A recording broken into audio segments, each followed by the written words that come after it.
ಆಸೀದುದಾರಗುಣವಾರಿಧಿರಪ್ರಮೇಯೋ ನಾರಾಯಣಃ ಪರತಮಃ ಪರಮಾತ್ಸ ಏಕಃ ಸಂಶಾಂತ ಸಂವಿದಖಿಲಂ ಜಠರೇ ನಿಧಾಯ ಲಕ್ಷ್ಮೀಭುಜಾಂತರಗತಃ ಸ್ವರತೋಪಿ ಜಾಗ್ರೇ. ಏನಾಯಿತು? ಆಸೀದುದಾರಗುಣವಾರಿಧಿ ಮೊದಲು ನಾರಾಯಣ ನಮಸ್ಕಾರ ಮಾಡಿಬಿಟ್ಟು. ನಾರಾಯಣ ನಮಸ್ಕಾರ ಯಾತಕ್ಕೆ ಮಾಡಿದರು ಅಂದರೆ ಅವನೇ ಸರ್ವೋತ್ತಮ ದೇವತೆ, ಅದಕ್ಕೆ ಮಾಡಿದರು. ಫಸ್ಟ್ ಕಾರಣ ತಿಳ್ಕೋಬೇಕು. ನಾರಾಯಣನ ಕಥೆನೇ ಹೇಳ್ತಾರಂದ್ರೆ ಆತನ ಸ್ಮರಣೆ ಮುಖಾಂತರ ಪ್ರತಿಪಾದ್ಯ ದೇವತೆ ಅವನೇನೆ. ಇನ್ನು ಮಹಾಭಾರತ ತಾತ್ಪರ್ಯ ನಿರ್ಣಯ, ಅದಕ್ಕೆ ನಿರ್ಣಯ ಬರೀಬೇಕಾದ್ರೆ ಮಹಾಭಾರತದಲ್ಲಿ ಮೊದಲಲ್ಲಿ ಯಾರು ಸ್ತೋತ್ರ ಮಾಡಿದ್ದಾರೋ ಅವರನ್ನೇ ಸ್ತೋತ್ರ ಮಾಡಬೇಕು. ಮಹಾಭಾರತ ಮೊದಲ ಶ್ಲೋಕ ಯಾವುದು? ನಾರಾಯಣಂ ಸುರಗುರುಂ ಜಗದೇಕನಾಥಂ. ಅದು ರೆಲೆವೆಂಟ್ ಆಯ್ತು. ಮತ್ತು ಮಹಾಭಾರತದ ಮುಖ್ಯ ಪಾತ್ರ ಯಾರು? ಕೃಷ್ಣ. ವೇದವ್ಯಾಸರು ಪರಶುರಾಮ. ಅತ್ಯಾರು? ನಾರಾಯಣ. ಅದಕ್ಕೂ ಸ್ತೋತ್ರ ಮಾಡಿದಾಗಾಯ್ತು. ಸೊ ನಾರಾಯಣ ಸ್ತೋತ್ರ ಯಾತಕ್ಕೆ ಮಾಡಿದರು ಅಂದರೆ ಟೋಟಲಿ ಕನ್ಸರ್ನ್, ಅನ್ಕನ್ಸರ್ನ್ ಮಾಡ್ತಾ ಇಲ್ಲ. ಈಗ ನಾರಾಯಣ ಪ್ರತಿಪಾದ್ಯ ದೇವತೆ, ನಾರಾಯಣ ಮಹಾಭಾರತದ ದೇವತೆ, ನಾರಾಯಣ ಮಹಾಭಾರತದಲ್ಲಿ ಪಾತ್ರಗೊಂಡ ದೇವತೆ. ಆದ್ದರಿಂದನೇ ಆತನ ಸ್ಮರಣೆ ಮಾಡಿನೇ ಏನು ಶುರು ಮಾಡ್ತಿದ್ದಾರೆ? ಈಗ ಗ್ರಂಥ ಶುರು ಮಾಡ್ತಾ ಇದ್ದಾರೆ. ಇದು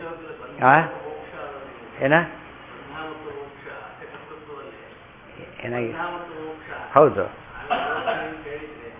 ಬಂತಲ್ಲ, ಪ್ರಕರ್ಷೇಣ ದದಾತಿ, ಅದು ಕೊಡೋದು. ಪ್ರಕರ್ಷೇಣ ದತಿ, ಖಂಡನೆ ಮಾಡೋದು. ವಿಶ್ವವನ್ನು ಉದಯ ಮಾಡ್ತಾನೆ, ಅದಕ್ಕೆ ಆಪೋಸಿಟ್ ನಾಶ ಮಾಡ್ತಾನೆ.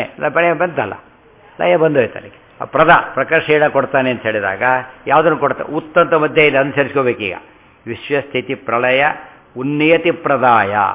ವಿಶ್ವದ ಉದಯ, ಉತ್ಕೃಷ್ಟವಾದ ಉದಯ, ಉತ್ಕೃಷ್ಟವಾದ ಸ್ಥಿತಿ, ಉತ್ಕೃಷ್ಟವಾದ ಲಯ, ಉತ್ಕೃಷ್ಟವಾದ ನಿಯತಿ, ಇದನ್ನೆಲ್ಲ ಕೊಡುವವನು ಹೌದು, ತೆಗೆದುಹಾಕುವವನು ಹೌದು. ಆದ್ದರಿಂದ ಬಂಧ ಪ್ರಧಾನ ಹೌದು, ಮೋಕ್ಷ ಪ್ರಧಾನ ಹೌದು ಅಂತ ಸಿದ್ಧ ಇದೆ. ಜ್ಞಾನಪ್ರದಾಯ, ಜ್ಞಾನವನ್ನು ಕೊಡೋನು ಹೌದು, ಜ್ಞಾನವನ್ನು ತೆಗೆಯೋನು ಹೌದು. ಜ್ಞಾನವನ್ನು ಕೊಡ್ತಾನೆ ಯೋಗ್ಯರಿಗೆ, ಅಯೋಗ್ಯರಿಗೆ ಏನು ಮಾಡ್ತಾನೆ? ತಾನು ತೇಷಾಮಹಂ ಸಮುದ್ಧರ್ಥ ಮೃತ್ಯು ಸಂಸಾರ ಸಾಗರ. ಅವ್ರಿಗೆ ಜ್ಞಾನದೀಪೇನ ಭಾಸ್ವತ. ಅವ್ರಿಗೆ ಆಮೇಲೆ ತೇಷಾಮೇವ ಅನುಕಂಪಾರ್ಥಂ ಅಹಂ ಅಜ್ಞಾನಜಂ ತಮಃ ನಾಶಯಾಮಿ ಆತ್ಮಭಾವಸ್ಥಃ ಜ್ಞಾನದೀಪೇನ ಭಾಸ್ವತ. ಭಗವದ್ಗೀತೆಯ ಮಾತು. ಇಂಥ ಒಳ್ಳೆಯವರಿದ್ದಾರಲ್ಲ, ಅವರ ಮನಸ್ಸಿನಲ್ಲಿ ಕೂತು ಒಳಗಿದ್ದು ನಾನು ಅವರ ಮನಸ್ಸಿನ ಕತ್ತಲೆ ತೆಗೆದುಹಾಕಿಬಿಡ್ತೇನೆ. ಯಾವುದರಿಂದ? ಜ್ಞಾನದೀಪೇನ ಭಾಸ್ವತ. ಅದು ಇವರಿಗೇನು ಮಾಡ್ತೇನೆ ನಾನು? ಏತಾಂ ದೃಷ್ಟಿ ಅವಷ್ಟಭ್ಯ ನಷ್ಟಾತ್ಮಾನೋ ಅಲ್ಪಬುದ್ಧಯ. ಅವಾಗ ಏನು ಮಾಡ್ತೇನೆ ಗೊತ್ತಾನ ಅವರನ್ನೆಲ್ಲ? ನಾನು ತಾಹಂ ದಿಷತ ಕ್ರೂರಾನ್ ಸಂಸಾರೇಶು ನರಾಧಮಾನ್ ಕ್ಷಿಪಾಮಿ ಅಜಸ್ರಂ ಅಶುಭಾನ್ ಆಸುರೀಶ್ವೇವ ಯೋನಿಷು. ಅವರನ್ನು ಹಾಳು ಮಾಡ್ತೇನೆ, ಉದ್ಧಾರ ಮಾಡ್ತೇನೆ. ಎರಡು ಬಂದು ಎರಡರ್ಥನೂ ಮಾಡಬೇಕಾಗ. ಮುಂದೆ ವಿಭುಧಾಸುರ ಸೌಖ್ಯ ದುಃಖ ಸತ್ಕಾರಣಾಯ. ಬುಧ ಅಂದರೆ ಒಂದರ್ಥ ಜ್ಞಾನಿ, ವಿಭುಧ ಅಂದರೆ ವಿಶೇಷ ಜ್ಞಾನಿ ಅಂತ ಒಂದರ್ಥ, ವಿಭುಧ ಅಂದರೆ ಸಾತ್ವಿಕರು ಅಂತ ಇನ್ನೊಂದರ್ಥ, ವಿಭುಧ ಅಂದರೆ ದೇವತೆಗಳು ಅಂತ ಮತ್ತೊಂದು ಅರ್ಥ. ಎಲ್ಲ ಅರ್ಥನೂ ತಗೋಬೇಕೆ. ಅಸುರರಿಗೆ ಆಪೋಸಿಟ್ ಅದು ವಿಭುಧ ಅಸುರ. ಸೌಖ್ಯ ದುಃಖ ಸತ್ಕಾರಣಾಯ. ಆದ್ದರಿಂದ ಸುಖವಾಗಲಿ ದುಃಖವಾಗಲಿ ಯಾರಿಂದ ಆಗಬೇಕು? ನನ್ನಿಂದ. ಸುಖವಾಗಲಿ ಬಹು ದುಃಖವಾಗಲಿ ಸಖನೇನಾಗಿರೋ ಪಾಂಡುರಂಗ. ಸುಖಂ ದುಃಖಂ ಭವೋ ಭಾಯೋ ಭವೇಂಚ ಅಭಯಮೇವಚ ಅಹಿಂಸಾ ಸಮತಾ ತುಷ್ಟಿ. ಇದೆಲ್ಲ ಹೇಳಿ ಭವಂತಿ ಭಾವಭೂತಾನಾಂ ಮತ್ತೆ ಏವ ಪೃಥಗ್ವಿಧಾ. ಎಲ್ಲಿ ಶ್ಲೋಕ ಮತ್ತೆ ಅದು? ಮತ್ತೆ ಭಗವದ್ಗೀತೆನೇ. ಭಗವದ್ಗೀತೆ ಎಲ್ಲ ಇದಕ್ಕೂ ಭಗವದ್ಗೀತೆ ಕೊಟೇಶನ್ ಕೊಡ್ಬೋದು. ಯಾಕೆ? ಸರ್ವಶಾಸ್ತ್ರ ಅಥವಾ ಸಾರ ಆದ್ದರಿಂದ. ಮತ್ತು ಎಲ್ಲರೂ ಒಪ್ಪಿರೋದು ಅದು ಬೇರೆ. ಜೊತೆಗೆ ಇನ್ನೇನಿಗೆ ಕಾಂಟ್ರವರ್ಸಿ ಮಾಡೋಂಗಿಲ್ಲ ಅದಕ್ಕೆ. ಅದು ನಾವು ಒಪ್ಪೋದು ಇದೆಲ್ಲ ಪ್ರಶ್ನೆ ಇಲ್ಲ. ಭಗವದ್ಗೀತೆ ಅಂದರೆ ಮುಗಿದೋದು. ಒಂದು ಪುಸ್ತಕ ಒಯ್ದು ಭಾರಿ ಕಷ್ಟ ಅಲ್ಲ, ಕೈ ಹಿಡ್ಕೊಂಡು ಹೋಗ್ತಿರ್ಬೋದು ಎಲ್ಲೋದ್ರೂ ಕೂಡ. ಇಲ್ಲೇ ಇದೆ ನೋಡಿ ತೋರಿಸ್ಲಿಕ್ಕೆ. ದೊಡ್ಡ ದೊಡ್ಡ ಪುಸ್ತಕ ಒಯ್ಯಕ್ಕೆ ಬರೋದಿಲ್ಲ, ಎಕ್ಸ್ಟ್ರಾಕ್ಕೆ ಒಯ್ಬೋದು ಅಷ್ಟೇ. ಇಡೀ ಪುಸ್ತಕನೇ ಒಯ್ದುಬಿಡ್ಬೋದು. ಸಂಶಾಂತ ಇಷ್ಟು ಹೇಳಿ ಈಗ ಎಲ್ಲ ಕ್ರಮ ಹೇಳ್ತಾರೆ. ಮಹಾಭಾರತದಲ್ಲಿ ಏನು ತಾತ್ಪರ್ಯ ಮಾಡಕ್ಕೆ ಹೊಟ್ಟಿರೋದ್ರಿಂದ ಮಹಾಭಾರತದಲ್ಲಿ ಏನು ಬಂದಿದೆ ಅಂದರೆ ವಿಶ್ವೋದಯ ಸ್ಥಿತಿಲಯೋನ್ನೇತಿ ಪ್ರದಾಯ ಅಂತ ಹೇಳಿದ್ರಿಂದ ಜಗತ್ತಿನ ಸೃಷ್ಟಿಯಿಂದ ಪ್ರಾರಂಭ ಮಾಡಿ ಎಲ್ಲ ಬಂದಿದೆ. ಫಸ್ಟ್ ಸೃಷ್ಟಿ ಹೇಳ್ತೇವೆ ಅಂತ ಹೇಳ್ತೇವೆ, ಅಲ್ಲಿಂದ ಪ್ರಾರಂಭ ಮಾಡ್ತಾರೆ. ಆಸೀದುತಾರ ಗುಣವಾರಿಧಿ ಅಪ್ರಮೇಯ ನಾರಾಯಣ. ಪರಮಾತ್ಮ ಆದಿಯಲ್ಲಿ ಅಗ್ರೆ ಮುಂದಿದೆ. ಈಗ ಆಸೀತ್ ಉದಾರುಗುಣವಾರಿಧಿ ನಾರಾಯಣ ಅಗ್ರೆ. ಕೊನೆಯ ಪದ ಇದೆ ನೋಡಿ, ಅಗ್ರೆ. ಅಗ್ರೆ ಅಂದರೆ ಇನ್ ದಿ ವೆರಿ ಬಿಗಿನಿಂಗ್. ಅಗ್ರೆ ಅಂದರೆ ಏನೀಗ? In the very very beginning. ಅಂದರೆ ಸೃಷ್ಟಿಯ ಪ್ರಾರಂಭದಲ್ಲಿ ಯಾರಿದ್ದರು? ನಾರಾಯಣ ಒಬ್ಬನೇ ಇದ್ದ. ಅವನು ಯಾರು ಅಂದರೆ ಉದಾರ ಗುಣವಾರಿಧಿ, ಪರಿಪೂರ್ಣ ಗುಣಾರ್ಣವ. ವಾರಿಧಿ ಅಂದರೆ ಅರ್ಣವ, ಉದಾರ ಅಂದರೆ ಶ್ರೇಷ್ಠ, ಶ್ರೇಷ್ಠವಾದ ಗುಣಗಳ ಸಮುದ್ರನಾದ ಪರಮಾತ್ಮ ಒಬ್ಬನೇ ಇದ್ದ. ಅಪ್ರಮೇಯ. ಅವನು ಹೇಗಿದ್ದಾನೆ ಯಾರು ಇಲ್ಲದೆ ಇರಬೇಕಾದ್ರೆ ಅವನು ಅರ್ಥ ಮಾಡೋಕ್ಕೆ ಸಾಧ್ಯನೇ ಇಲ್ಲ. ಯಾತಕ್ಕೆ? ಪೂರ್ಣ ತಿಳಿಯಲಾಗದವನು. ಅಪ್ರಮೇಯೋ ಹೃಷಿಕೇಶ ವಿಷ್ಣು ಸಹಸ್ರನಾಮ. ನಾರಾಯಣ, ಅವನೇ ನಾರಾಯಣ. ಪರತಮಃ, ಮತ್ತಃ ಪರತರಂ ನಾಣ್ಯತ್ ಕಿಂಚಿದಸ್ತಿ ಧನಂಜಯ. ಪರ ಅಂದರೆ ಶ್ರೇಷ್ಠ, ಪರತಮ ಅಂದರೆ ಶ್ರೇಷ್ಠರಲ್ಲಿ ಶ್ರೇಷ್ಠ, ಸರ್ವೋತ್ತಮ ಅಂತ ಅರ್ಥ. ಪರಮಾತ್ಮ ಪರಮಾತ್ ಪರತಮಃ ಶ್ರೇಷ್ಠ. ಯಾರಿಂದ? ಪರಮಾತ್ ಪರತಮಃ, ಶ್ರೇಷ್ಠರಿಗಿಂತ ಶ್ರೇಷ್ಠ ಶ್ರೇಷ್ಠ. ಪರಮಾ ಮಹಾಲಕ್ಷ್ಮಿ ಅವರಿಗಿಂತ ಶ್ರೇಷ್ಠನಾಗಿದ್ದಕ್ಕೆ ಪರತಮಃ. ಸಹ ಏಕಃ, ಯಾರ ಜೊತೆಗಿದ್ದರು ಅಂದರೆ ಏಕಃ. ಆ ಕೆಲಸ ಯಾರು ಮಾಡಿದರು? ಒಬ್ಬನೇ ಮಾಡ್ದ. ಅವಾಗೇನಾಯಿತು? ಶ್ರೇಷ್ಠ. ಒಂದು ಬಂಡೆ ಎತ್ತಿದ, ಬಂದು ನಾನು ಬಂಡೆ ಎತ್ತಿ ದುಡ್ಡು ಕೊಡಿ ಅಂತ. ಒಬ್ಬನೇ ಇಲ್ಲ ನಮ್ಮ ಟೀಮ್ ಇದೆ, ಎತ್ತಿದ್ದೇವೆ ಅಂತೇಳಿ. ದುಡ್ಡು ನಾನು ಪ್ರಧಾನ ದುಡ್ಡು ಕೇಳಕ್ಕೆ ಬಂದಿದ್ದೇನೆ, ಅವ್ರು ನಾನು ಕೊಡ್ತೇನೆ, ನನಗೆ ಕೊಡಿ ಅಷ್ಟೇ. ಒಬ್ಬನೇ ಎತ್ತಿದೆ, ನಾವು ಒಬ್ಬನೇ ಎತ್ತಿಲ್ಲ, ಟೀಮ್ ಎತ್ತಿದೆ. ಇಲ್ಲಿ ದೇವ್ರು ಹಾಗಲ್ಲ, ಏಕಃ, ಒಬ್ಬನೇ ಇದ್ದಾನೆ, ಯಾರ ಸಹಾಯನೂ ಬೇಕಿಲ್ಲ. ನಾವು ಒಬ್ಬನೇ ಇದ್ದ ಮನೆಯೊಳಗೆ, ಮನೆ ಇದೆ ಜೊತೆಗೆ, ಟೇಬಲ್ ಇದೆ, ಚೇರ್ ಇದೆ, ಚೇರ್ ಮೇಲೆ ಮಲ್ಕೊಂಡಿದ್ದಾನೆ, ಪಂಚ ಮೇಲೆ ಮಲ್ಕೊಂಡಿದ್ದಾನೆ. ಮಲ್ಕೊಳ್ಳೋಕ್ಕೆ ಏನು ಬೇಕು ಅವನಿಗೀಗ? ಮಂಚ ಬೇಕು ಅವನಿಗೆ. ಆ ರೀತಿ ನಾವಿದ್ದೇವೆ, ಮನೇಲಿ ಒಬ್ಬನೇ ಇದ್ದೇನೆ ಈ ರೀತಿ. ಆ ದೇವ್ರು ಹಾಗಲ್ಲ, ಏನು ಬೇಕಿಲ್ಲ ದೇವರಿಗೆ, ಏನೇನೂ ಬೇಕು, ಸೆಲ್ಫ್ ಸಪೋರ್ಟಿವ್. ಮನೆ ಅಂತ ಬೇಕಿಲ್ಲ, ಕಾಟ ಅಂತ ಬೇಕಿಲ್ಲ, ಯಾವ ಕಾಟನೂ ಇಲ್ಲ, ಏನೇನೂ ಇಲ್ಲ, ಆರಾಮಾಗಿದೆ. ಈ ರೀತಿ ಎಲ್ಲ ಕ್ಯಾರಿಗಾರ ಬರುತ್ತಾ? ನಾನು ಒಬ್ಬನೇ ಮಾಡಿದೆ ಅಂತ ಹೇಳೋನು ಕೂಡ, ಒಬ್ಬನೇ ಮಾಡಿದೆ, ನನ್ನ ಕೈಯಲ್ಲಿ ಕೋಲಿತ್ತು, ಒಬ್ಬನೇ ಓಡಿಸಿಬಿಟ್ಟೆ. ಹಾಲು ಕೈಯಲ್ಲಿ ಕೋಲಿತ್ತು, ಒಬ್ಬನೇ ಓಡಿಸಿಬಿಟ್ಟೆ, ಹೋಯ್ತಲ್ಲಿಗೆ. ಯಾರು ಸಹಾಯ ತೊಗೊಂಡು ಅವನಿಗ? ಕೋಲಿನ ಸಹಾಯ ತೊಗೊಂಡು. ಒಬ್ಬನೇ ಹೋದೆ, ಟಾರ್ಚ್ ಹಿಡ್ಕೊಂಡು ಹೋದೆ, ಕತ್ತಲ್ಲಿ ಟಾರ್ಚ್ ಹಿಡ್ಕೊಂಡು ಹೋದೆ, ಹೆಲ್ಪ್ ಮಾಡಿ. ನಾನು ಒಬ್ಬನೇ ಹೋದೆ. ಯಾವ ಕಾಲಕ್ಕೂ ಬೇಕಿಲ್ಲ ದೇವರಿಗೆ. ಆಗೊಂಬೆ ಅಲ್ಲ, ಆಗ ಒಬ್ಬನೇ ಅಂತ ಯಾಕೆ ಕ್ಲಿಯರಾಗಿ ಹೇಳ್ತಾರೆ ಅಂದರೆ, ಬೇರೆಯವ್ರು ಯಾರು ಇಲ್ಲೇ ಇಲ್ಲ, ಕ್ಲಿಯರಾಗಿ ಗೊತ್ತಾಗುತ್ತಾಗ. ಬಿಡುದತ್ತನೇ ಏನಾಗುತ್ತೆ ಈಗ? ನಮಗೇನಾಗುತ್ತೆ ಈಗ? ಎಲ್ಲರೂ ಇರೋದ್ರಿಂದ ಕ್ಲಾರಿಟಿ ಗೊತ್ತಾಗೋದಿಲ್ಲ. ಅರ್ಥ ಆಯ್ತಾ? ನಮಗೆ ಕ್ಲಾರಿಟಿ ಯಾವಾಗ ಗೊತ್ತಾಗುತ್ತೆ? ಒಬ್ಬನೇ ಬಿಟ್ಟು ನೋಡಿದಾಗ ಗೊತ್ತಾಗುತ್ತೆ. ಒಬ್ಬನೇ ಬಿಟ್ಟು ದೇವರು ಪ್ರಳಯ ಕಾಲದ ಪ್ರಾರಂಭದಲ್ಲಿ ಯಾರ್ಯಾರ್ಯಾರು ಇಲ್ಲ, ಸೃಷ್ಟಿ ಪ್ರಾರಂಭದಲ್ಲಿ ಅವನು ಒಬ್ಬನೇ ಇದ್ದಾನೆ. ಏನರ್ಥ? ಸ್ವತಂತ್ರವಾಗಿದ್ದಾನೆ ತಾನು ಅಂತ ತೋರಿಸ್ತಾನೆ. ತಾನು ಒಬ್ಬನೇ ಮಾಡಿದೆ ಮೊದಕ್ಕೆ ಎಕ್ಸಾಂಪಲ್ ಕೊಟ್ಟು ತೋರಿಸ್ತಾನೆ. ನೋಡಿ ಏನಿದ್ರಲ್ಲಿ ಈಗ, ಪರಮಾತ್ಸ ಏಕಃ ಸಂಶಾಂತ ಸಂವಿತ್. ಹಾಗೆ ದೇವರಿಗೆ ಜ್ಞಾನ ಇತ್ತು ಅನ್ನೋ ಪ್ರಶ್ನೆ. ಈಗ ಜ್ಞಾನ ಇತ್ತು ಅಂದರೆ ಏನರ್ಥ? ಆಗ ಜ್ಞಾನಕ್ಕೆ ವಿಷಯವಾದ ವಸ್ತುಗಳೆಲ್ಲ ಇದ್ವು ಅಂತ ಅರ್ಥ. ಅಂದೇ ದೇವರೊಬ್ಬನೇ ಇದ್ದಂತೆ ಹಾಗಾಯ್ತು. ಹಾಗಿದ್ರೆ ದೇವರು ಸರ್ವಜ್ಞ ಹೌದಲ್ಲೋ? ಪ್ರಳಯ ಕಾಲದಲ್ಲಿ ಸರ್ವಜ್ಞ, ಸರ್ವ ಇದೆ ಅಂತ ಆಯ್ತಲ್ಲ. ಒಬ್ಬನೇ ಇದ್ದಂತೆ ಯಾಕೆ ಹೇಳ್ತೀರಿ ಅಂತ ಕೇಳಿದರೆ, ಸಂಶಾಂತ ಸಂವಿತ್. ಪರಮಾತ್ಮರ ಜ್ಞಾನ ಹೇಗಿದೆ ಅಂದರೆ ಯಾವುದನ್ನು ಪ್ರಕಟ ಮಾಡ್ತಾ ಇಲ್ಲ, ಹಾಗಿದ್ದಾನೆ. ಯಾವುದನ್ನು ಪ್ರಕಟ ಮಾಡ್ತಾ ಇಲ್ಲ. ಹೇಳಿದ್ನಲ್ಲ, imported car number 1 in the world ನಿಲ್ಲಿಸ್ಬಿಟ್ಟಿದ್ದಾನೆ, ಮುಂದಕ್ಕೆ ಹೋಗ್ತಾ ಇಲ್ಲ. ಏನೋ ಅಂಟಕ್ಕಾಗಿದ್ರೆ ಹೊಡಿತಾ ಇದೆಯಲ್ಲ, ಮುಂದಕ್ಕೆ ಹಾಕೋದಿಲ್ಲ, ಸಿಗ್ನಲ್ ಇದೆ, ಹೋಗ್ತಾ ಇಲ್ಲ ಅಷ್ಟೇ. ಕಾರ್ಯ ಹೋಗೋ ಶಕ್ತಿ ಹೋಗಿಲ್ಲ. ಏನು ಮಾಡ್ತಾ ಇಲ್ಲ? ಅದನ್ನು ತೋರಿಸ್ತಾ ಇಲ್ಲ ಅಷ್ಟೇ. ಒತ್ತಿದ್ರೆ ಹೋಗ್ಬಿಡುತ್ತೆ, ಹೋಗ್ತಾ ಇಲ್ಲ. ಯಾಕೆಂದರೆ ಅದಕ್ಕೋಸ್ಕರ ನಿಂತಿದ್ದೇನೆ. ಪ್ರಳಯ ಕಾಲನ ಪರಮಾತ್ಮ ಏನು ಮಾಡಿದ್ದಾನೆ? ಈಗ ಏನು ಮಾಡಿದ್ದಾನೆ? ಯಾವ ಜ್ಞಾನವನ್ನು ಕೂಡ ತೋರಿಸ್ತಾ ಇಲ್ಲ. ಯಾರೋ ದೊಡ್ಡ ಪಂಡಿತ ಪರಿಚಯ ಮಾಡಿಕೊಡು. ಪಂಡಿತ ಅಷ್ಟೇ ಹೇಳ್ತೀರಿ, ಮಾತಾಡೋದಿಲ್ಲ ಅಂತ ಕೇಳಿದರೆ ಕೊಟ್ಟಾಗ ಗೊತ್ತಾಗುತ್ತೆ ಮಾತಾಡೋದು. ಈಗ ಗೊತ್ತಾಗೋದಿಲ್ಲ. ಪಾಂಡಿತ್ಯ ಇಲ್ಲಿದೆ, ಈಗ ಒಳಗಿದೆ, ಗೊತ್ತಾಗೋದು ಯಾವಾಗ ಮಾತಾಡಿದರೆ. ಆದರೆ ದೇವರು ಪ್ರಳಯ ಕಾಲದಲ್ಲಿ ಯಾಕೆ ಹೇಳ್ತಾ ಇಲ್ಲ? ಯಾರು ಕೇಳೋರಿಲ್ಲೇ ಇಲ್ಲ. ಬಟ್ ಜ್ಞಾನ ಏನಾಗಿದೆ? ಇದೆ. ಹೇಗೆ? ಸಂಶಾಂತ ಸಂಹಿತೆ. ಈ ರೀತಿ ಅರ್ಥ ಮಾಡ್ಕೋಬಾರ್ದು. ಒಲೆ ಹಾರಿ ಹೋಗಿಬಿಡ್ತು ಅಂದ್ರೆ ಏನಾಯ್ತಲ್ಲಿ? ಈಗ ಬೆಂಕಿ ಇಲ್ಲೇ ಇಲ್ಲ. ಆ ರೀತಿ ಅಲ್ಲ, ಮತ್ತೆ ಬೆಂಕಿ ಇಲ್ಲ ಅಲ್ಲಿ. ಆದರೆ ದೇವ್ರ ಜ್ಞಾನ ಹಾಗಿದೆ ಅಂದರೆ ಹಾಗಲ್ಲ. ಏನಿದೆ ಅಂತ ಕೇಳಿದರೆ, ಹೊರಗಿನ ವಸ್ತುಗಳು ಯಾವುದೂ ಇಲ್ಲ. ಅದರಿಂದಾಗಿಯೇ ದೇವರ ಜ್ಞಾನ ಯಾರಿಗೆ ಗೊತ್ತಾಗ್ತಾ ಇಲ್ಲ? ಹೊರಗೆ ಬರ್ತಾ ಇಲ್ಲ ಅಷ್ಟೇ ಹೊರತು ದೇವ್ರ ಜ್ಞಾನ ಇರೋ. ಅದಕ್ಕೆ ಶಕ್ತಿ, ವ್ಯಕ್ತಿ ಅಂತ ಕರೀತಾರೆ. ಶಕ್ತಿ ಅಂದ್ರೇನೋ ಇರೋದು, ವ್ಯಕ್ತಿ ಅಂದ್ರೇನೋ ತೋರಿಸೋದು. ಏಕಾದಶಿ ತಿನ್ನೋ ಶಕ್ತಿ ಇದೆಯೋ ಇಲ್ವಾ? ತಿನ್ನೋದಿಲ್ಲ. ಅದಕ್ಕೆ ಉಪವಾಸ ಅಂತ ಕರೆದಿತ್ತು. ಶಕ್ತಿ ತೋರಿಸ್ಬಿಡ್ತೇನೆ ನೋಡಿ. ಯಾರು ಹೇಳಿದ್ರು ತಿನ್ನಕ್ಕೆ ಬರೋದಿಲ್ಲ, ಸಿಟ್ಟು ಬಂದು ತಿಂದು ಹಾಕ್ಬಿಟ್ಟೆ. ಏನಾಯ್ತಾಗ ಅವನಿಗೆ ನೋಡಿ, ಯಾಕೆ ತಿಂದುಬಿಟ್ಟೆ, ಹೋಯ್ತು, ರಥರು ಕಳ್ಕೊಬಿಟ್ಟಿದೆ, ನೆನಪಿರಲಿ ಅಂತ ಹೇಳ್ತಾನೆ. ವ್ರತ ಹೋಯ್ತಲ್ಲ. ಲಕ್ಷ್ಮೀಭುಜಾಂತರಗತಃ ಅಖಿಲಂ ಜಠ. ಎಲ್ಲಿತ್ತು ಪದಾರ್ಥ ಅಂದರೆ ಅಖಿಲಂ ಜಠರೇ ನಿಧಾಯ. ಎಲ್ಲವನ್ನು ಏನು ಮಾಡಿದ್ದಾನೆ ಪರಮಾತ್ಮ? ಹೊಟ್ಟೆ ಒಳಗೆ ಇಟ್ಕೊಂಡ್ಬಿಟ್ಟಿದ್ದಾನೆ. ಎಲ್ಲೋ ಅಲ್ಲ, ಹೊಟ್ಟೆ ಒಳಗೆ ಇಟ್ಕೊಂಡ್ಬಿಟ್ಟಿದ್ದಾನೆ. ನಿಧಾಯ ಲಕ್ಷ್ಮೀಭುಜಾಂತರಗತಃ. ಲಕ್ಷ್ಮೀದೇವಿ ಇದ್ರೋ ಇಲ್ಲೋ ಅಂತ ಕೇಳಿದರೆ ಇದ್ದಾರೆ. ಹಾಗಿದ್ದರೆ ಏಕಾಂತ ಯಾಕೆ ಹೇಳಿದರೆ ಅಂದರೆ ಭುಜಾಂತರಗತಃ, ಆಲಿಂಗನ ಮಾಡಿಕೊಂಡಿದ್ದಾರೆ ಅಂದರೆ ಡಿಪೆಂಡ್ ಆಗಿದ್ದಾರೆ. ಹಗ್ಗ ಹಿಡ್ಕೊಂಡು ಹತ್ತಿದ್ದೇನೆ ಏನರ್ಥ? ಹಗ್ಗದ ಹತ್ತಕ್ಕೆ ಬರೋದಿಲ್ಲ ಅಂತ ಅರ್ಥ. ದೇವರನ್ನು ಆಶ್ರಯಿಸಿದ್ದಾರೆ. ಇಲ್ಲಿ ಭುಜಾಂತರಗತ ಅಂದರೆ ಆಲಿಂಗಿತ. ಆಲಿಂಗಿತ ಅಂದರೆ ತಾನು ಆಶ್ರಯ ಕೊಟ್ಟಿದ್ದಾನೆ ಹೊರತು ಲಕ್ಷ್ಮೀ ಆಶ್ರಯ ತಾನು ಪಡೆದಿಲ್ಲ.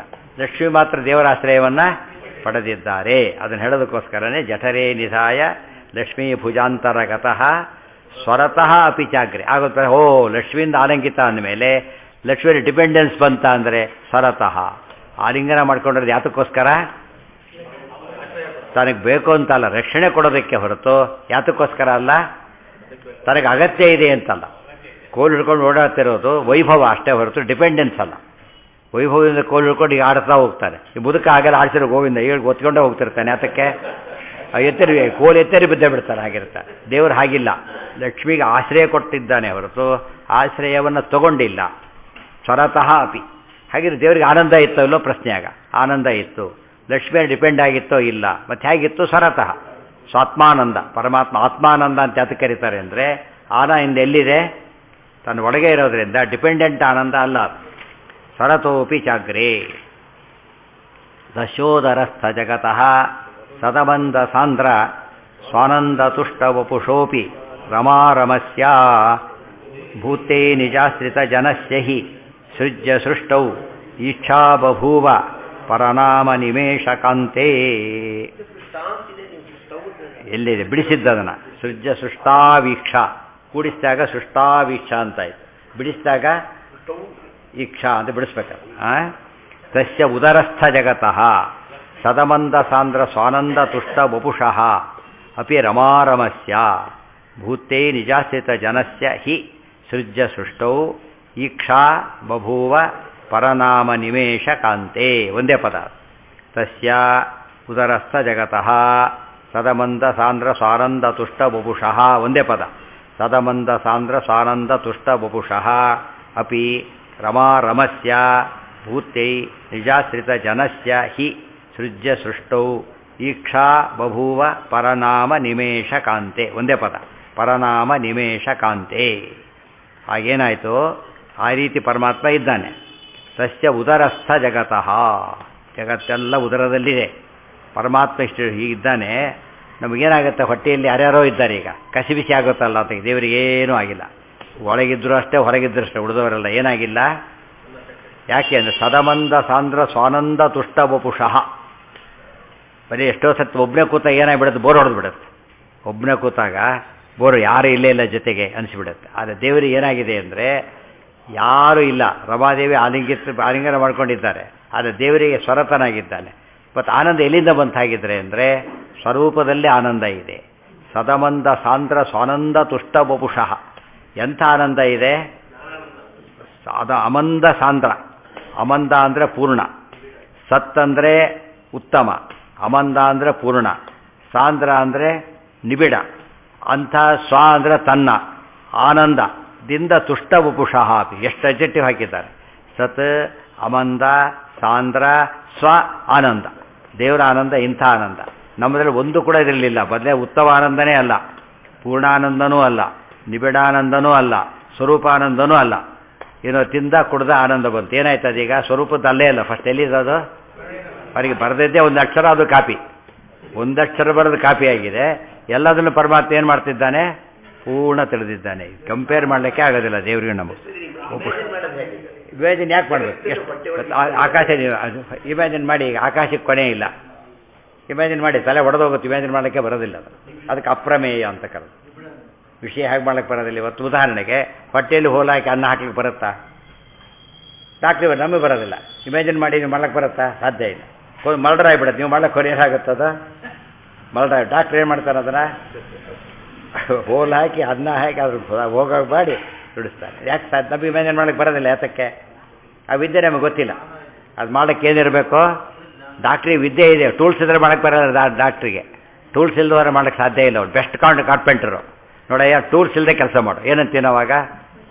ಮಾಡೋಕ್ಕೆ ಬರೋದು. ನಿಮಗೆ ಬುದ್ಧಿ, ನಮಗೆ ಬುದ್ಧಿ ಇಲ್ಲ ನಿಮಗೆ ಅಂತ ಹೇಳ್ತಾರೆ ಅಷ್ಟೇ. ಯಾಕೆ? ಟೂಲ್ಸ್ ಇದ್ರೆ ನಾನೇನು ಮಾಡಲಿ ಅಂತೇಳಿ. ದೇವ್ರು ಹೇಳೋದಿಲ್ಲ. ದೇವ್ರು ಎಂಥವನು? ಏಕಃ. ಏನೂ ಬೇಕಿಲ್ಲ ದೇವರು. ಇದು ದೇವರು. ಇದು ದೇವ್ರು ಬಂದ ನೋಡೋದು. ಬರೀ ಕೈಯಲ್ಲಿ ಬಂದು ಏನಾದ್ರು ತಂದ ದೇವರು ಗೊತ್ತಾಯ್ತಾ? ಡಾಕ್ಟ್ರು ಬಂದಾರು ಬರೀ ನೋಡಿ ಬರೀ ಕೈಯಲ್ಲಿ ಬಂದ್ಬಿಟ್ಟು ಏನಾಗುತ್ತೆ ನಮಗೆ? ಏನು ಉಪಯೋಗ ಇಲ್ಲ. ಮತ್ತೆ ತರ್ಲಕ್ಕೆ ಹೋಗಬೇಕಾಗುತ್ತೆ. ಎಲ್ಲ ಕಿಟ್ ತಂದಿರ್ತಾನೆ ದೊಡ್ಡದಾಗಿ. ನಮಗೇನು ಅನಿಸುತ್ತಾಗ? ಇಲ್ಲ, ಔಷಧಿ ಕೊಟ್ಟು ಹೋಗ್ತಾರೆ. ಅದು ದೇವ್ರು ಏನು ಮಾಡ್ತಾನೆ ಈಗ? ಏನು ದೇವ್ರಿಗೆ ಬೇಕಿಲ್ಲ. ಡಾಕ್ಟ್ರ್ ಡಿಪೆಂಡೆನ್ಸ್ ಇದೆ. ಡಾಕ್ಟ್ರಿಗೆ ಒಂದು ವಿದ್ಯೆ ಮೇಲೆ ಡಿಪೆಂಡೆನ್ಸ್ ಇದೆ, ಟೂಲ್ಸ್ ಮೇಲೆ ಡಿಪೆಂಡೆನ್ಸ್ ಇದೆ, ಎಲ್ಲ ಡಿಪೆಂಡೆನ್ಸ್ ಇದೆ. ಮತ್ತು ಅನಸ್ತೀಸಿಯಾ ಬರಬೇಕು. ಸರ್ಜನ್ ಇವನು ಅನಸ್ತೀಸಿಯಾ ಕೊಡಕ್ಕೆ ಬರೋದಿಲ್ಲ ಅವನಿಗೆ. ಯಾರು ಬರಬೇಕು? ಆಸ್ಪೆಷಲಿಸ್ಟ್ ಬರಬೇಕು. ಅವ್ನು ಲೇಟಾಗಿ ಬಂದು ಪಜಿತಾಗೋಯ್ತು. ಇಷ್ಟಾದರೂ ಡಾಕ್ಟ್ರ್ ಅವನು. ಆದರೆ ದೇವರು ಯಾರ್ಯಾರೂ ಬೇಕಿಲ್ಲ ದೇವರಿಗೆ. ಯಾರು ಸಾಕು? ಅವನೊಬ್ಬರೇ. ಅದು ದೇವ್ರ ಬಗ್ಗೆ ಆ ಭಾವನೆ ಬರಬೇಕು. ನಮ್ಗೆ ಹಾಗಲ್ಲ. ಪಾಪ ದೇವ್ರೇನು ಮಾಡ್ತಾರೆ ಅಂತೇಳಿ ದೇವ್ರ ಬಗ್ಗೆನೇ ಕರಡೆ ತೋರಿಸ್ಬಿಡ್ತೇವೆ. ಪಾಪ ನಮ್ಮ ದೇವರೇನು ಮಾಡ್ತಾನೆ ಅಂತ ಅನ್ಬಾರ್ದು. ದೇವ್ರು ಏನು ಬೇಕಾದರೂ ಮಾಡ್ತಾನೆ. ಅದನ್ನು ನಾವು ಅರ್ಥ ಮಾಡ್ಕೊಳ್ಳೋ ಶಕ್ತಿ ಬಂದರೂ ನಮಗೆ ಬೇಕಾದಷ್ಟು ಆಯಿತು. ನಾವು ದೇವ್ರ ವಿಷಯ ನಿಮಗೆ ಅರ್ಥ ಆಗೋದಿಲ್ಲಲ್ಲ, ಎಷ್ಟು ವಿಷಯ ನಿಮಗೆ ಅರ್ಥ ಆಗುತ್ತೆ ಇವತ್ತು. ನಾವು ತಿಂದನ್ನ ಹೇಗೆ ಜೀರ್ಣ ಆಗುತ್ತೆ ಅರ್ಥ ಮಾಡಿ ನೋಡಂತೆ. ಎಷ್ಟು ಎಕ್ಸ್ಪ್ಲೇನ್ ಮಾಡಿದ್ರು ಅಷ್ಟೇ. ಏನೋ ನಿಬಿಡ ಫುಲ್ ಅಂತ ಅರ್ಥ, ಫುಲ್. ಉದಾಹರಣೆಗೆ ಈಗ ಇದಿದೆ, ಒಂದು ಜ್ಯೂಸ್ ಇದೆ, ಈಗ ಒಂದು ಲೋಟದಲ್ಲಿ ಕೊಟ್ಟಿರ್ತಾರೆ, ಅದು ಜ್ಯೂಸೇ ಸಾಂದ್ರ ಬರೋದಿಲ್ಲ, ಕಾನ್ಸಂಟ್ರೇಟ್ ಜ್ಯೂಸ್. ಅದೇನದೀಗ ಡ್ರಾಪಲ್ಲಿ ಏನಿದೆ ಅದು ಅದು ಎಷ್ಟಿದೆ ಅಂದರೆ ಅದಕ್ಕಿಂತ ಜಾಸ್ತಿ ಇರೋ ಚಾನ್ಸೇ ಇಲ್ಲ. ಅದು ನಿಬಿಡ, ನೋ ಪ್ಲೇಸ್ ನೋ ಸ್ಪೇ. ಇವತ್ತು ಲಿಕ್ವಿಡ್ಗೂ ಸಾಲಿಡ್ಗೂ ಡಿಫರೆನ್ಸ್ ಏನು? ಸಾಲಿಡಲ್ಲಿ ಏನಾಗುತ್ತೆ, ಮಾಲಿಕ್ಯೂಲ್ಸ್ ಅಲ್ಲಿ ಏನಾಗಿರ್ತವೆ, ವೆರಿ ಕ್ಲೋಸ್ ಬರುತ್ತೆ, ಅದು ನಿಬಿಡ ಅಂತ ಕರೀತೆ. ಅದಕ್ಕೆ ಘನ ಅಂತ ಹೇಳ್ತಾರೆ. ಘನ, ದೇವರ ಘನಾನಂದ ಅಂದ್ರೆ ಏನರ್ಥ? ಮಧ್ಯೆ ಗ್ಯಾಪೇ ಇಲ್ಲ ಅಂತ ಆನಂದ ಇದೆ. ಆದರೆ ಬೇರೆಯಲ್ಲಿ ಏನಾಯ್ತು, ಈಗ ಗ್ಯಾಪ್ ಬಂದ್ಬಿಡುತ್ತೆ, ಅದು ಹೋಯ್ತು. ನಿಬಿಡ ಅಲ್ಲ, ಆಗ ನಿಬಿಡ ಅಲ್ಲ. ಅದನ್ನ ಸಕ್ಕರೆ ಹಾಕಿದ್ದಾರೆ, ಕಲಿಸಿಲ್ಲ. ಮೇಲವರಿಗೆಲ್ಲ ಸಪ್ಪೆ ಜ್ಯೂಸು, ಕೆಳದವರೆಲ್ಲ ಜಾಸ್ತಿ ಸ್ವೀಟು. ಯಾಕೆ? ನಿಬಿಡ ಆಗಿಲ್ಲ ಅದು. ನಾವು ಕರಗಿಸ್ತಾನೆ, ಅವಾಗ ಏನಾಗುತ್ತದು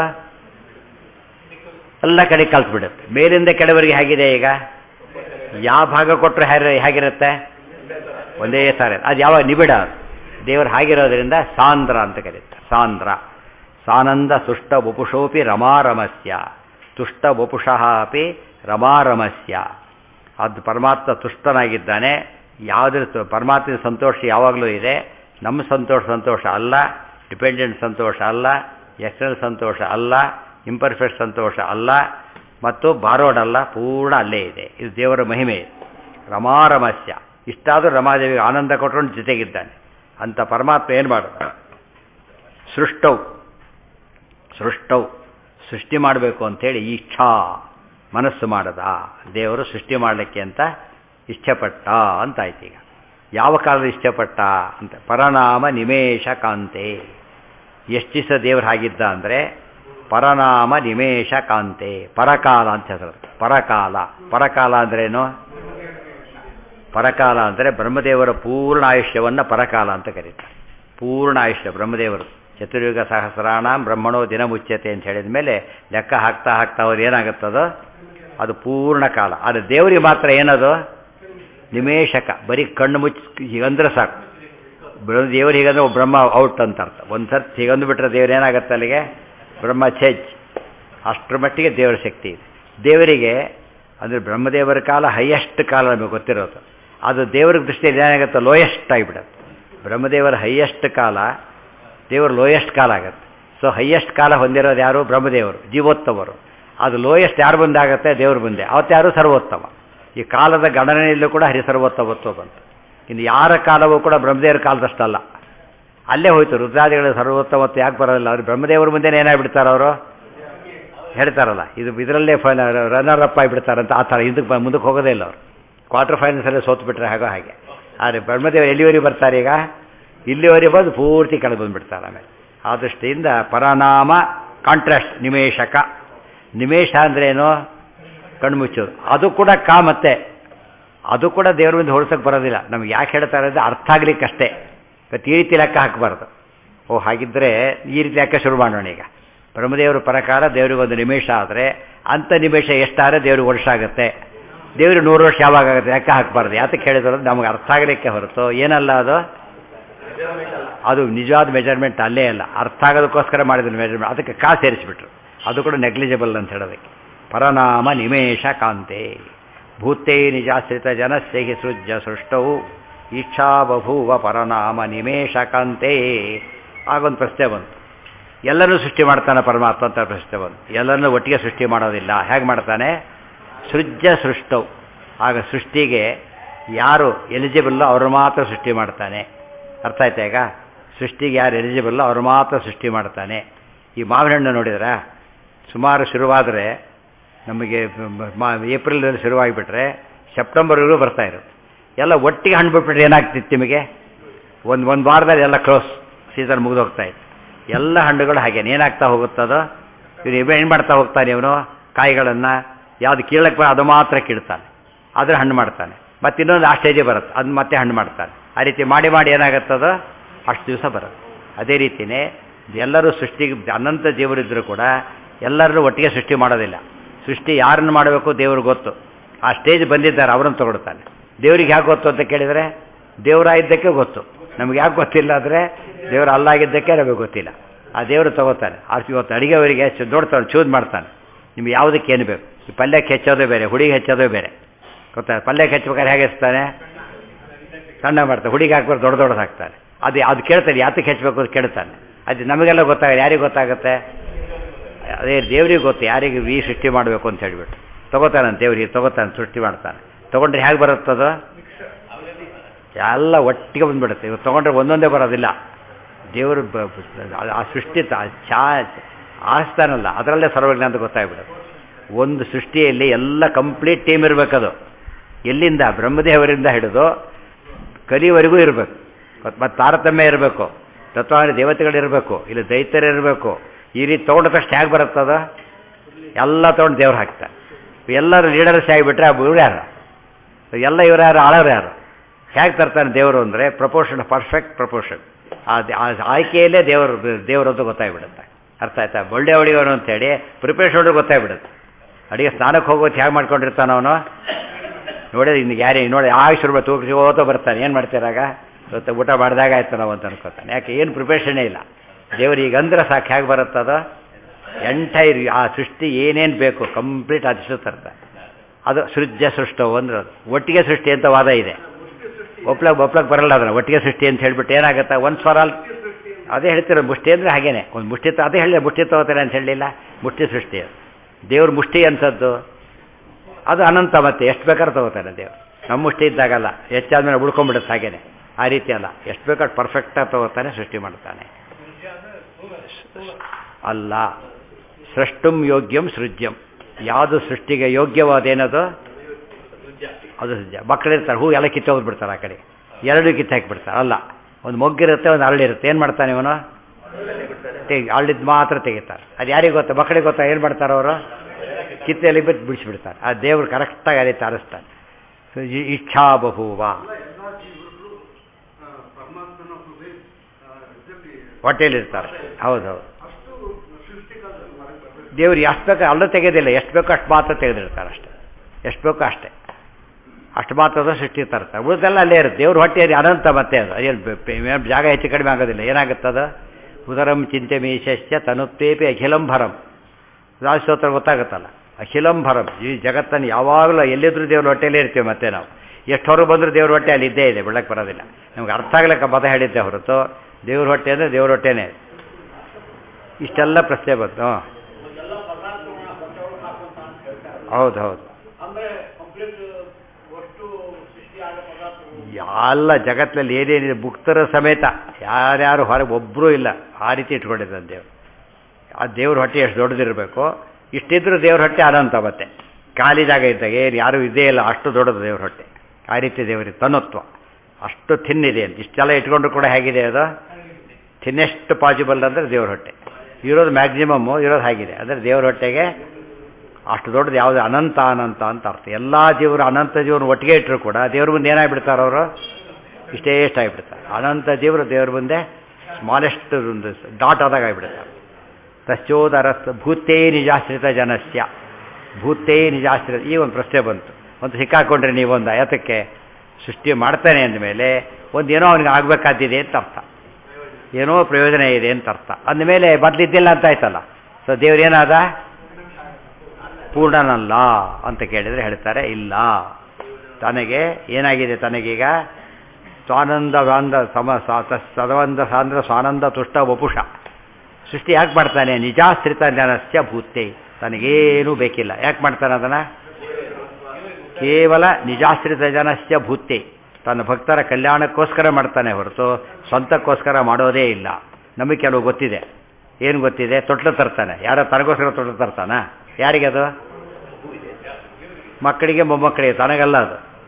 ತರೋದು ಹೌದು, ತನಗಲ್ಲ. ದೇವ್ರ ಸೃಷ್ಟಿ ಹಾಗೆ ಮಾಡ್ತಾರೆ. ತನಗೋಸ್ಕರ ಸೃಷ್ಟಿ ಮಾಡಿಲ್ಲ. ಯಾರಿಗೆ ಮಾಡಿದ್ದಾನೆ? ಭಕ್ತರಿಗೋಸ್ಕರ, ಬೇರೆಯವರಿಗೆ ಅಲ್ಲೇ ಅಲ್ಲ. ಅದೇನು ಎಂಬುದನ್ನು ನಾಳೆ ನೋಡೋಣ. ಅದು ವಿಷಯಗಳೆಲ್ಲ ಒಂದು ಪದಾರ್ಥ, ಆಮೇಲೆ ಶಬ್ದಾರ್ಥ, ಆಮೇಲೆ ಅನ್ವಯ, ಆಮೇಲೆ ಅದರ ಅರ್ಥ. ಒಟ್ಟು ಒಳಗಿರೋ ದೇವ್ರ ಮಹಿಮೆ. ಕೊನೆಗೆ ಎಲ್ಲಿ ಎಂಡಾಗಬೇಕು? ಪ್ರತಿಯೊಂದು ಮಾತು ಕೂಡ ದೇವ್ರ ಮಹಿಮೆಯಲ್ಲಿ ಎಂಡಾಗಬೇಕು. ಎಲ್ಲರೂ ನಾಟ್ಕೋತಾರೆ. ದೇವ್ರ ವೈಶಿಷ್ಟ್ಯ ಅದು. ದೇವ್ರ ವೈಶಿಷ್ಟ್ಯ. ಅದು ಬರ್ತಾ ಇರ್ತದೆ, ದೇವ್ರಿಗೆ ಗೊತ್ತು, ರೈಪ್ ಆಗ್ತಾ ಹೋಗ್ತಾರೋ ಅದಂತ ಕಾಲದಲ್ಲಿ. ಅದು ನ್ಯಾಚುರಲ್, ನಮಗೆ ಗೊತ್ತು. ಈ ಕಾಳು ಬಿತ್ತಲೆ ಇದು ಮುಗಿ ಸುಗ್ಗಿ ಬಂತು, ಕಾಳು ಬಂತು, ಬಿತ್ತಿದರೆ ಒಂದು ಬೆಳೆ ಇಲ್ಲ. ಸ್ವಲ್ಪ ದಿವಸ ಆಗಬೇಕು, ಅದು ಬೆಳೆ ಏನಾಗಬೇಕು, ಅದು ಸ್ವಲ್ಪ ದಿವಸ ತುಂಬ ಹಳೆಯಾದರೂ ಬೆಳೆಯಲ್ಲ, ಮತ್ತೆ ಒಂದು ಕಾಲ ರೇಪ್ ಆಗ್ಬೇಕು.